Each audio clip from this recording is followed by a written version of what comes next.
여러분 안녕하세요. 스가랴의 8비전, 오늘 네 번째 하늘의 총력전이라는 제목으로 네 번째 에피소드를 시작하겠습니다.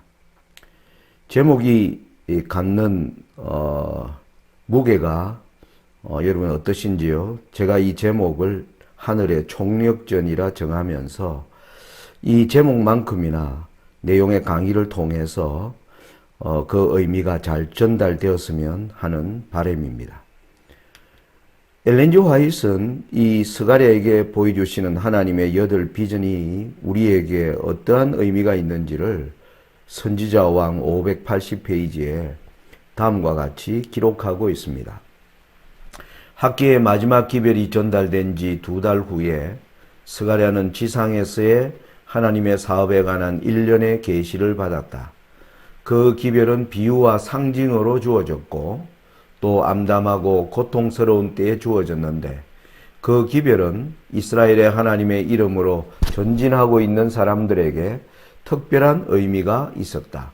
하나님께서는 당신의 백성들이 당신의 무한하신 동정과 사랑의 계시로 지지와 위로를 받아야 할 필요가 있음을 아셨다. 이 스가랴의 8비전이 주어지던 이 다리오 왕 2년의 영적 배경을 여러분들이 잘 이해하시는 것이 중요하다고 생각합니다. 이 배경의 이해가 없이 스가랴서를 연구하면 스가랴서가 주는 교훈을 우리가 깊이 있게 끌어낼 수가 없다라고 생각합니다. 학개와 스가랴, 에스라를 통해서 여러분들이 그 성경에 당시에 기록되어 있는 고레스, 캄비세스, 다리우스를 거치면서 성전 중건을 위한 하나님께서 길을 열어가셨음에도 불구하고 사단의 공격으로 말미암아 성전이 다시 이 사업이 중단되고 오랫동안 하나님의 사업은 방치되는 가운데 하나님께서 그 백성들을 위해서 학개와 스가랴에게 연이어 기별을 주는 이 내용들은 여기에 하나님의 이름으로 전진하고 있는 사람들에게 특별한 의미가 있었다.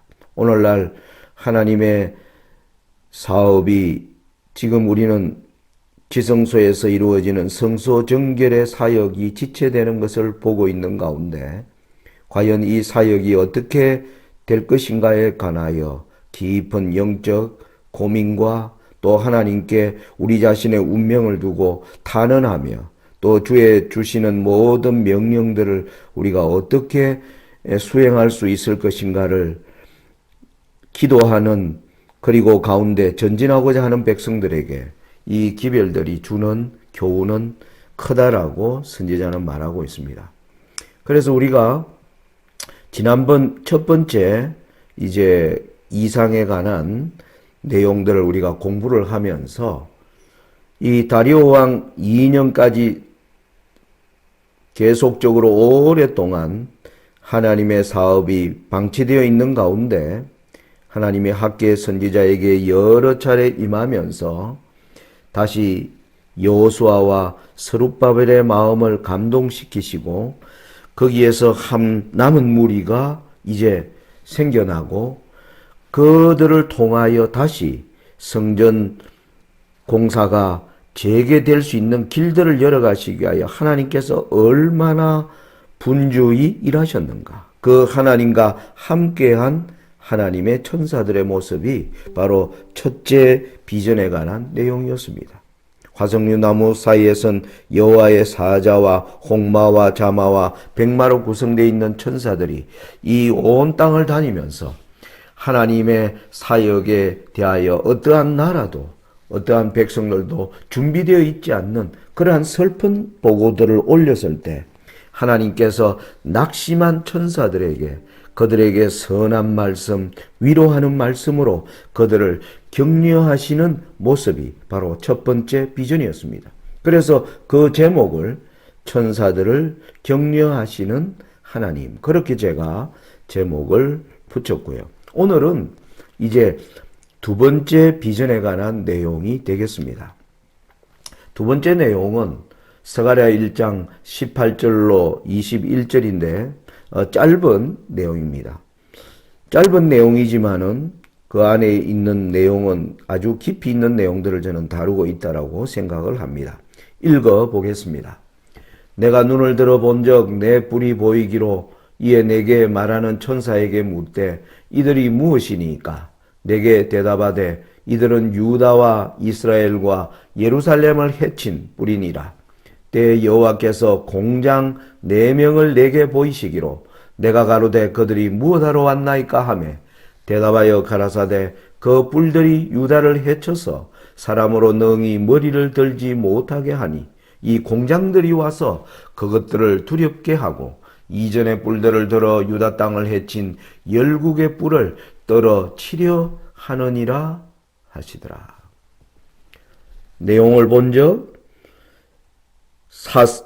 하나님의 사역을 방해하려고 하는 하나님의 백성들의 길들을 막는 네 뿔이 지금까지 있어 왔고 그 네 뿔들이 등장한 가운데 하나님께서 그들의 하는 일들이 뜻을 이루지 못하도록 하기 위하여 하나님의 뜻이 이루어지도록 하기 위하여 하나님이 공장 유능한 숙련된 바로 종들을 보내신다는 내용이 바로 이 두 번째 비전의 내용이라고 할 수 있습니다.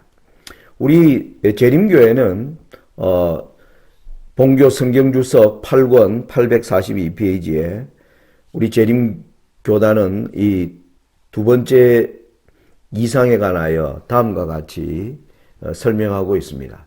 둘째 이상은 한 나라로서 이스라엘이 유수의 결과로 입은 손해를 묘사하며 그들이 받은 모든 손해를 복구하시려는 하나님의 의도를 선포한다.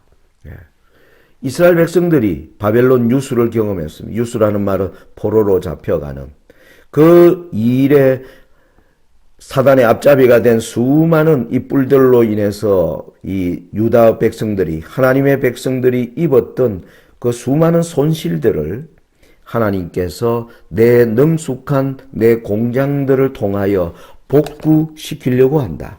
바로 거기에 황폐된 예루살렘을 다시 중건하려고 하는 하나님의 깊은 계획이 여기에 드러나 있음을 말하는 내용이라고 하겠습니다. 자, 저는 이 내용 이외에 이 배경에서 좀 살필 수 있고 또 오늘날 2022년을 살아가는 저와 여러분이 여기에서 얻을 교훈이 무엇인가라는 측면에서 좀 더 살펴보도록 하겠습니다. 여러분 여기에 첫째 4개의 뿔 이들의 정체는 뭐냐면 설명에 의하면 유다와 이스라엘과 예루살렘을 해친 뿔이다. 하나님은 하나님의 사역을 누구를 통해서 하십니까? 당신의 백성들을 통해서 하십니다. 그래서 하나님께서 당신의 백성을 세우시고 당신의 백성에게 어떠한 하나님의 해야 할 일들을 전달하면 그것을 방해하고자 하는 사단의 강력한 세력들이 치고 올라오는 것을 바로 4개의 뿔로 설명하고 있습니다. 이들은 이스라엘의 역사의 긴 역사의 시간 동안 곳곳마다 하나님의 하시는 사역이 백성들을 통하여 성취되지 못하도록 장애물들을 놓아왔던 그 존재들입니다. 그 존재들이 다시 등장한 모습을 보여주는 것입니다. 자, 왜 다시 등장하였나? 그것은 여러분들이 아시는 것처럼 성전 공사하는 걸 중단시켜 놓았는데 그 공사가 다시 재개되자 그것을 다시 막기 위하여 일어난 뿔들임을 우리가 여기서 이해할 수 있는 것입니다. 그러면 이 사역을 저지하기 위하여 내 공장이 등장하는 그래서 이 내 공장은 이전처럼 다시 그러한 일들을 해나갈 수 없도록 하기 위하여 하나님께서 파송한 하늘의 이 공장들임을 우리가 알 수가 있습니다. 자, 이 내용을 좀 더 영적인 면들을 자세히 들여다보도록 하겠습니다.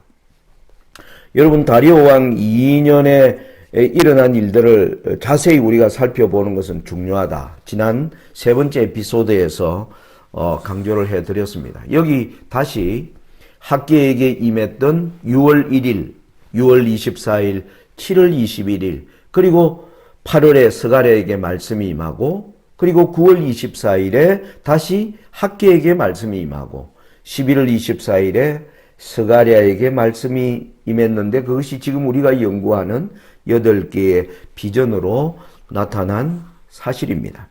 자, 이 내용을 좀 다시 정리를 해드리면, 여러분 다리오 왕 2년 6월 1일에 처음 오랫동안 고레스 때로부터 약 지금 뭡니까? 시일이 거의 20년가량 세월이 흐른 가운데 하나님의 사업이 중단되어 있을 때 하나님이 학계를 통하여 여호수아와 스룹바벨에게 6월 1일에 말씀이 임했습니다. 그때 하나님이 너희는 너희의 소위를 살펴보라. 너희가 나의 사역을 내가 하라고 하는 성전을 이렇게 방치시켜 둔 채 너희들의 일에 몰두하는 것이 과연 옳은가? 그 일에 너희들이 결국 이런 일들은 너희가 하는 모든 일이 헛되고 너희가 뭘 배를 먹고자 해도 풍족히 먹지 못하고 너희들이 돈을 벌어서 집으로 가져가서 그것을 알뜰살뜰 사용해 보고자 할지라도 마치 바람에 날려가는 것처럼 아무런 의미가 없다. 너희들은 내가 너희들에게 명한 명령을 먼저 수행하는 것이 나의 뜻이다. 하나님께서 그들을 감동시키는 내용들이 바로 6월 1일 날 임합니다. 그러면서 이 감동의 이 말씀으로 인하여 6월 24일에 여호수아와 스룹바벨과 함께 남은 무리들이 깊은 감동을 받아 이제 하나님의 중단된 성전 중건 사역을 다시 시작하기로 결심합니다. 그들을 이제 힘을 주고 독려하는 말씀이 7월 21일 날 주어졌고 연이어 8월에 스가랴에게 말씀이 임하면서 다리오 왕 2년 9월 24일에 다시 성전 지대가 놓여지는 역사가 이루어지는 과정입니다. 그런 가운데 11월 24일에 지금 우리가 8개의 비전을 받게 되었다 이 말입니다. 그러면 성전 공사가 활발하게 진행된 지 여러분 9월 24일 날 시작되었으니까 그리고 이 비전은 11월 24일 이후에 받은 비전이니까 여러분 적어도 2달 이상의 시간이 경과되었음을 우리가 여기서 확인할 수 있습니다. 이 2달 사이에 무슨 일이 있었을까요? 그것을 우리가 성경을 통해서 이 배경을 이해하는 데 찾아보는 것은 아주 중요한 것입니다. 여러분 에스라 5장에 보면 거기에 한 중요한 단서가 기록되어 있습니다. 에스라 5장 1절로 5절의 말씀을 보겠습니다.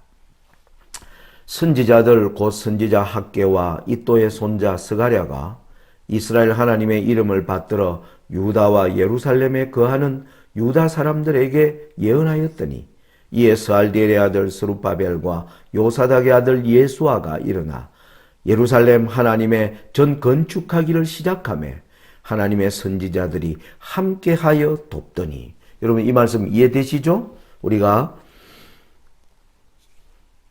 6월 1일, 6월 24일, 7월 11일, 8월 24일 그리고 9월 24일로 이어지는 이 모든 과정을 통하여 드디어 선지자들도 합세하여 중단된 지체되어 있던 하나님의 사업을 완성하기 위한 그들의 다시 사업을 재개하는 일이 시작된 것입니다. 그렇게 되자 여러분 사단이 크게 분노하여 일어났을 것입니다. 그래서 3절 이후에 다음과 같은 사건이 일어납니다. 3절입니다. 그때의 강 서편 총독 다뜨네와 스달보스네와 그 동료가 다 나와 저희에게 이르되 누가 너희를 명하여 이 전을 건축하고 이 성곽을 마치게 하였느냐 하기로. 예루살렘 인근에 있는 페르시아에 합병되어 있는 수많은 민족들을 관장하는 총독들이 예루살렘에서 다시 대대적인 성전 건축 사업이 일어나는 걸 보면서 찾아온 것입니다. 너희들이 무슨 근거로 여기에다가 성전을 건축하느냐?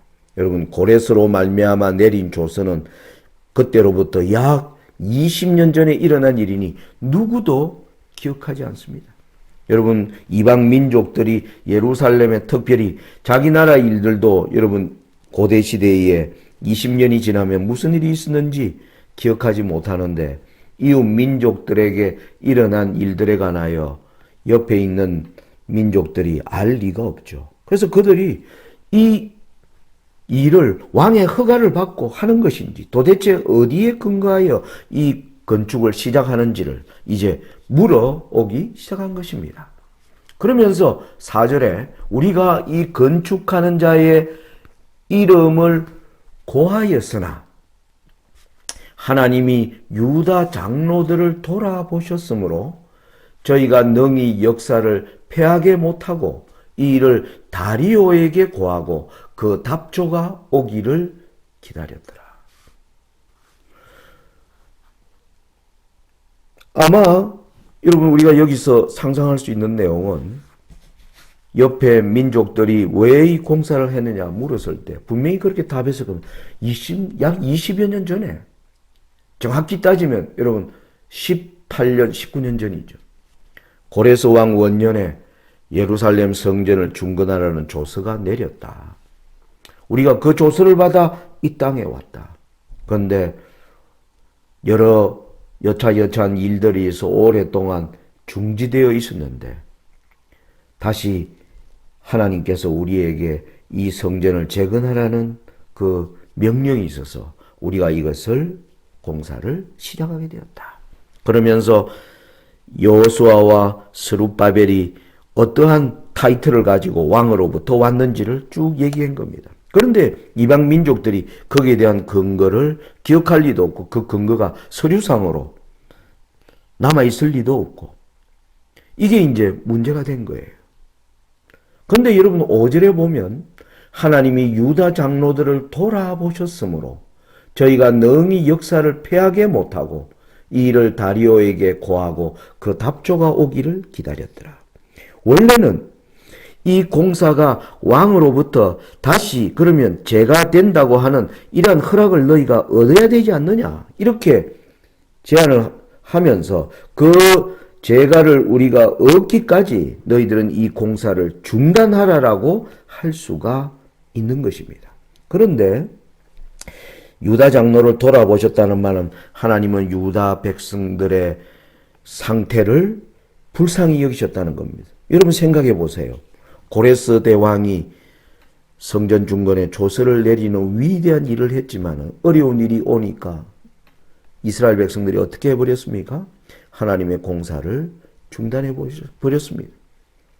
지금은 하나님의 성전을 건축할 때가 아니다라고 얘기하면서 하나님의 사업을 오랫동안 내팽긴 하나님의 백성들의 영적 상태를 하나님 아십니다. 그런데 또 이런 다시 공사를 재개했는데 다시 또 이런 제안이 들어오면 그 백성들의 마음이 어떻게 될까요? 낙심에 빠져서 다시 성전 공사가 중단될 수 있는 겁니다. 그래서 하나님이 그 이웃 민족들의 방백들의 마음을 하나님이 감동시키셔서 어떻게 결론을 내렸느냐 하면 하던 공사를 중단을 시키지 않고 그대로 진행하는 가운데 이것을 계속 해야 되는지에 대해서는 왕에게 묻고 왕의 답조가 오는 데에 따라서 계속하느냐 중단시키느냐를 결정하자고 합의를 보게 된 것입니다. 여기에 하나님의 역사가 있었던 것입니다. 하나님이 역사하지 않으셨다면 당연히 어떤 결과가 이루어졌을까요? 우리는 느부갓네살이 아니고요. 고레스의 조서를 기억하지 못한다.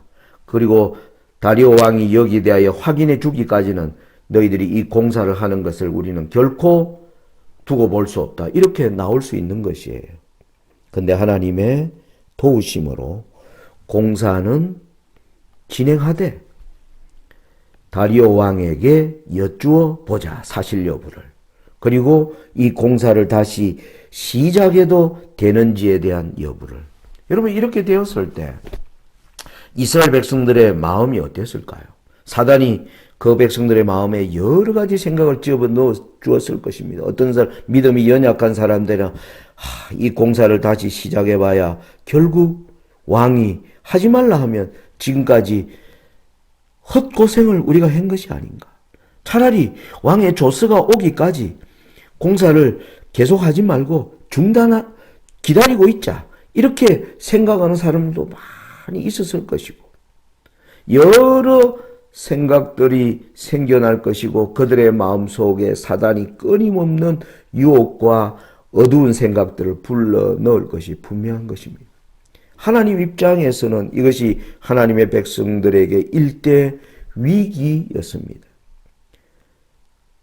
성전을 여러분 예루살렘 성전이 느부갓네살에 의하여 파괴되면서 70년 이상 방치된 가운데 하나님의 약속된 70년이 찼고 그 길을 하나님이 열어 가셨습니다. 고레스의 마음을 감동하시고요. 그런데 사단의 방해가 있자 이것이 중단되었는데 다시 이 사업을 시작했는데 이것을 다시 중단한다는 것은 하나님의 사업에는 치명적인 손상이 일어나게 되는 것입니다. 여기에서 하나님과 하나님을 돕는 천사들의 치열한 투쟁이 전개되고 있음을 우리가 여기서 이해하는 것이 중요하다는 겁니다. 여러분, 우리가 페르시아가 갖는 의미를 좀 잘 이해하는 것이 중요합니다. 여러분, 다니엘 7장에 보면 페르시아라는 나라가 곰으로 표상되어 있는 거 여러분 잘 아십니다. 곰이 특징이 뭡니까? 곰은 미련합니다. 그죠? 그래서 이 페르시아라고 하는 나라가 곰이 한번 뭐라 그럴까요? 이 사냥을 하기 시작하면 후퇴를 모르고 계속하는 그러한 성질이 있는 아주 미련합니다. 페르시아는 계속적으로 지난번 고레스, 캄비세스, 다리우스 그리고 다리우스의 아들이 아하수에로입니다. 에스더서에 등장하는 에스더의 남편. 이들이 점점 영토를 확장하기 위한 큰 전쟁을 계속적으로 해온 나라가 바로 페르시아였습니다. 그래서 하나님이 페르시아를 곰과 같다라고 설명한 것입니다. 그리고 이 다니엘 7장에 보면 이 곰이 입에 새 갈빗대를 물고 있는데 이 새 갈빗대를 물고 있는 내용을 다니엘 8장에서는 수양으로 설명된 페르시아가 서쪽과 북쪽과 남쪽을 향하여 영토를 넓혀갈 것을 설명하고 있습니다. 여러분, 페르시아의 동편에 있던 페르시아가 서편 지중해로 뻗어나가는 장면입니다. 남편은 바로 이집트를 정복해 나가는 장면. 그리고 북쪽으로 영토를 확장해 간 왕이 바로 누구냐 하면 바로 다리오 왕입니다. 다리오 왕은 오늘날의 터키, 트라키아 지방을 점령하면서 당시에 지중해 동편을 장악하고 있던 헬라와 맞닥뜨리게 되는 그러한 전쟁의 역사를 이룬 왕이 바로 이 다리오 왕입니다. 그래서 페르시아 왕들은 평생을 전쟁을 치기 위해서 왕궁에 있기보다는 전쟁터에 나가 있는 때가 더 많았습니다. 이렇게 수많은 전쟁을 치르고 있는 와중에 여러분 생각해 보세요.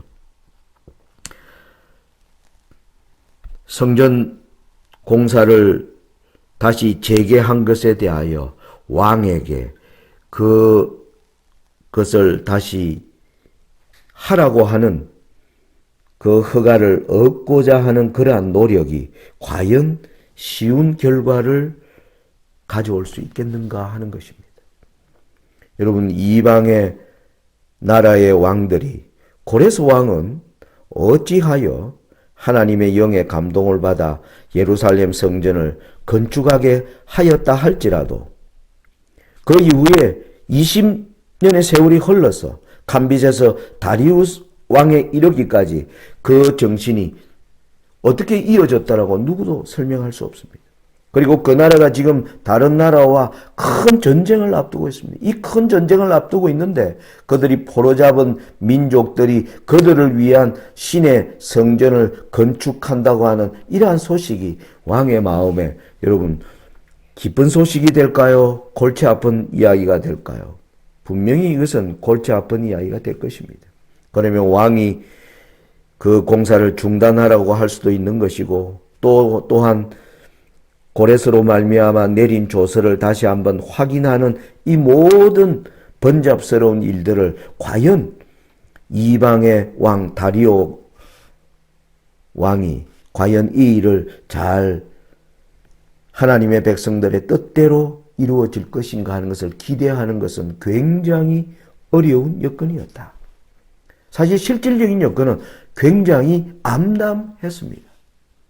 헬라와의 점점 확장되는 이 일에 온 나라가 이 일의 모든 노력과 여러분 영토를 확장하기 위해서는 뭐였습니까?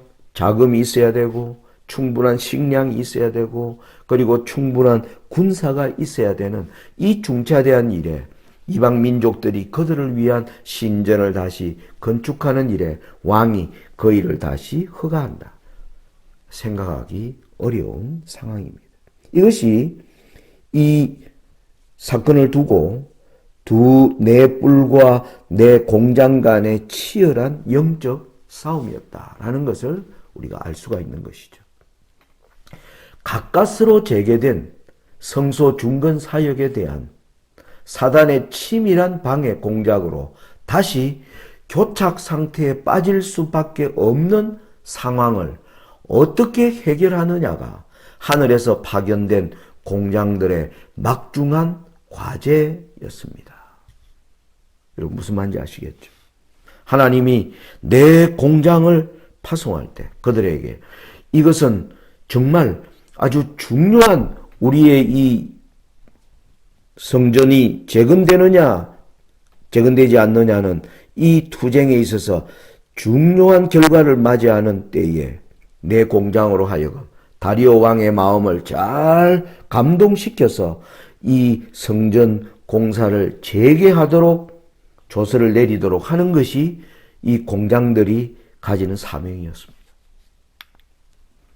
여러분 공장이란 여기 제가 한자로 써놓았죠. 아주 어떤 일들을 굉장히 능숙하게 처리한다 이 말입니다. 이게 영어로 번역된 성경을 보면 craftsman, carpenter 이런 단어를 써. 다 이게 무슨 뜻입니까? 아주 능수능란한 자신의 일에 아주 뛰어난 기술을 가진 장인들을 바로 공장이라고 합니다. 여러분 여기 사진을 보시면 이 공장들은 수많은 장비들을 가지고 있습니다. 이 장비들을 가지고 자기가 원하는 그 제품을 만들어내기까지 그 길들을 다 어려운 과정들을 이루어 나가는 바로 그 사람들을 공장이라고 하는 것입니다. 여기에 하나님께서 이 성전 공사를 재건시키려고 하는 하나님, 이것을 다시 중단시키고 영원한 교착 상태에 빠지게 하려는 사단 간의 엄청난 전투가 시작되었을 때 하나님이 이 중차대한 사역을 감당하도록 보낸 자가 뭐 하는 겁니까? 바로 공장이라는 사실입니다. 여러분 여기서 우리가 여러분 천사들의 사역에 대해서 여러분 좀 깊은 생각을 해볼 필요가 있습니다. 여러분 이 선악의 대쟁투의 이 투쟁에는 천사들이 함께 참여하는 싸움입니다. 여러분 시편 68편 17절에 이런 말씀이 있습니다. 하나님의 병거가 천천히요 만만이라 주께서 그 중에 계심이 신의 산 성소에 계신 같도다. 하나님이 신의 산 성소에 계시는데 이 하나님이 계신 곳에 병거가 천천히요 만만이라 천사들과 함께 해 있다는 겁니다. 여러분, 성소 중건의 사역을 둘러싼 이 싸움은 하나님만의 싸움이 아닙니다. 여러분, 사실은 하나님은 지휘자지만 하나님은 친히 이 사역을 천사들을 통해서 하시는 것입니다. 여러분, 이 땅의 복음 사역도 하나님께서 이 사역을 성령을 통하여 저와 여러분의 마음을 감동하시지만 그 사역을 친히 할 사람은 바로 저와 여러분, 사람들을 통하여 하는 것입니다. 여기에 천천만만의 천사들이 개입되어 있음을 우리가 알아야 합니다. 여러분, 다니엘 7장 10절에 잘 아시는 말씀이죠. 그에게 수종하는 천천히요 그 앞에 시위한 자는 만만이며 심판을 베푸는데 책들이 펴놓였더라. 하늘에 책들을 펴놓고 하는 조사 심판에 여기에 관여되어 있는 천사들이 천천만만의 천사들이 이 일에 관여하여 조사 심판이 진행되고 있다는 사실인 것입니다. 왜요? 이 일에는 사단과 함께한 하늘 천사 3분의 1이 사단을 따라갔습니다. 그래서 사단의 주장, 하나님이 말씀하시는 구속의 모든 역사의 6천년의 역사를 통해서 하나님의 완전하심과 하나님의 공의와 자비를 드러내는 모든 일에 여러분 바로 천사들의 헌신적인 하나님의 말씀을 받아 노력하는 그들의 봉사들이 함께 어우러져 있는 사업임을 우리는 기억해야 합니다. 사도행전 7장 53절에 이런 말이 나옵니다.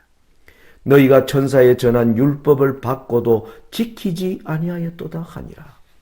여러분, 이것은 스데반이 마지막 돌을 맞고 죽기 전에 하는 말입니다. 이스라엘 백성들에게 너희가 하나님의 율법을 받고도 지키지 아니하였도다 이게 아니고 하나님이 주신 그들의 율법을 스데반은 천사의 전한 율법, 하나님이 율법을 천사를 통해서 전했다 이 말입니다. 천사들이 이 하나님의 율법을 옹호하는 일에 천사들이 누구보다 앞장서 있음을 우리가 여기서 볼 수가 있습니다. 히브리 2장 2절에는 이런 말씀이 나옵니다. 천사들로 하신 말씀이 견고하게 되어 모든 범죄함과 순종치 아니함이 공변된 보응을 받았거든. 하나님의 백성들이 범죄하여 떠나지 않도록 그들을 격려하는 수많은 경고의 말씀들이 하나님이 누구를 통하여 알리셨다고요? 천사들을 통하여 알리셨다. 여러분, 지금 온 하늘이 다시 마지막 한 백성을 일으키는 일에 하나님이 열심으로 일하시는 가운데 거기에는 수많은 헌신적인 천사들이 함께 하고 있음을 우리는 기억해야 하는 것입니다. 그래서 여러분, 이 첫 번째 환상에서 이 천사들을 부리시는 모습으로 나온 게 그래서 인상적인 것입니다. 그래서 첫째 비전과 둘째 비전은요, 하나님의 명령을 수행하는 천사들의 모습을 보여주는데 바로 목적이 있는 것입니다. 그래서 첫째 비전은 우리를 수행하는 천사들이 하나님께 올라가서 우리의 살아가는 모습을 보면서 실망한 보고를 올릴 수 있다는 것입니다. 제가 오늘 이 기별을 전하지만은 저를 수행하는 제가 하는 일을 기록하여 하나님께 보고하는 천사가 있을 것입니다. 그 천사가 저의 모습을 보고 지난날 많은 실망을 저는 했을 것이라고 생각합니다. 오늘날 저의 모습도 아직 천사의 마음에 흡족하지 못할 것이라 생각합니다. 하나님 손상백의 사정이 이러이러합니다. 저와 여러분들의 여전히 안일한 상태에 살아가는 오늘날 수많은 하나님의 백성들의 보고가 하늘로 올라가는 것입니다. 그때마다 하나님께서는 그들에게 선한 말씀, 위로하는 말씀, 너희들의 눈에 그들이 안일해 보이고 다시 하나님의 말씀을 받지 않을 것처럼 보이지만은 다시 한번 그들에게 다가가 그들에게 하늘의 분위기를 전달하고 그들의 마음속에 힘과 용기를 불뜯어 주어라 라는 이 하나님의 말씀을 따라 지금 천사들이 여전히 하늘과 땅 사이를 지금 오고 가고 있는 것입니다. 이들을 격려해 주시는 하나님의 격려로 말미암아 오늘 우리가 아직 있음을 기억해야 할 것입니다. 그래서 저는 이 두 번째 비전을 제 나름대로 이렇게 제목을 붙여보았습니다. 중차대한 바로 지금 문제에 부닥쳐 있다 말씀드렸죠. 오랫동안 중단되어 있는 사역을 다시 겨우 재건시켜 놓았는데 이것을 완전히 막아버리기 위한 사단의 큰 공격 앞에서 하나님이 능력 있는 가장 탁월하고 능력 있는 천사들을 하나님이 배치하시고 그들에게 이 일을 떠맡도록 하시는 하나님의 모습. 이것이 저는 내 뿔과 내 공장을 통해서 느끼는 감동입니다. 오늘 두 번째 에피소드는 이 정도로 마쳐야 할 것 같습니다. 결론이 이렇습니다. 선악의 대쟁투의 결말을 두고 싸우는 이 전쟁을 지휘하시는 하나님과 수종하는 천사들의 헌신으로 오늘 우리들이 살아가고 있음을 기억하여야 될 것입니다. 이게 제 생각입니다. 여러분 지금 우리는 역사의 마지막 코로나를 통해서 우리에게 주는 영적 교훈은 차고 넘칩니다. 그런데 여러분 우리의 삶에 참된 개혁, 교회 안에 있어야 할 경건의 능력들 이런 것들이 점점 어두워져 가고 그러나 하나님의 사업은 당신의 때에 정하신 때가 있을 것이고 그 사업을 마칠 것입니다. 사람이 외치지 않으면 돌들이 외칠 것이라고 예수님 말씀하셨습니다. 오늘 저와 여러분이 지금 하늘에 이 분주히 다시 한 백성을 일으키려고 하는 이 중차대한 사업에 우리가 반응하지 않는다면 아마 우리는 영원한 잃어버림을 당할지 모릅니다. 저는 제 마음속에 이 안일한 저의 자세를 개혁하기 위한 그 하나의 몸부림 중에 하나가 뭐냐면 하나님이 열심히 이 일을 이루시는 장면을 묵상하는 것. 그리고 하나님의 격려를 받고 다시 우리에게 다가오는 천사들의 헌신. 그리고 이 사역을 방해하기 위한 사단의 총공격 앞에 더 큰 천사들로 그 대열을 정비하시는 하나님의 모습을 볼 때 우리가 지금 이 시대에 어떻게 살아야 하는가라는 그러한 질문 앞에 설 수 있게 되리라고 믿습니다. 오늘 이 말씀을 마치면서 저는 로마서 11장 33절로 35절의 말씀으로 이 강의를 마치고자 합니다. 깊도다 하나님의 지혜와 지식에 부요하며 그의 판단은 청량치 못할 것이며 그의 길은 찾지 못할 것이로다. 누가 주의 마음을 알았느뇨? 누가 그의 모사가 되었느뇨? 누가 주께 먼저 드려서 갚으심을 받겠느뇨? 여러분 성경의 말씀의 곳곳마다 하나님의 놀라운 자비와 은혜 충만한 그분의 열심이 곳곳에 스며들어 있음을 우리는 말씀을 통해서 보게 됩니다. 당신의 사역을 이루시기 위하여 6,000년의 선악의 대쟁투를 사단의 강조한 그 모든 것들이 다 땅에 떨어지게 하기 위하여 하나님께서 얼마나 지혜의 길을 오랫동안 열어가고 계시는가. 우리가 여기에 대해 감동된다면 34절 사도 바울의 이 외침에 우리가 답해야 될 것입니다. 누가 하나님의 마음을 알았는가? 누가 그의 모사가 되었느냐? 저와 여러분이 이사야처럼 하나님 저가 여기 있나이다. 저를 보내소서. 라는 그러한 고백이 이 방송을 듣는 저와 여러분의 심령 속에 차고 넘치기를 기도하면서 오늘 말씀을 마칩니다. 감사합니다.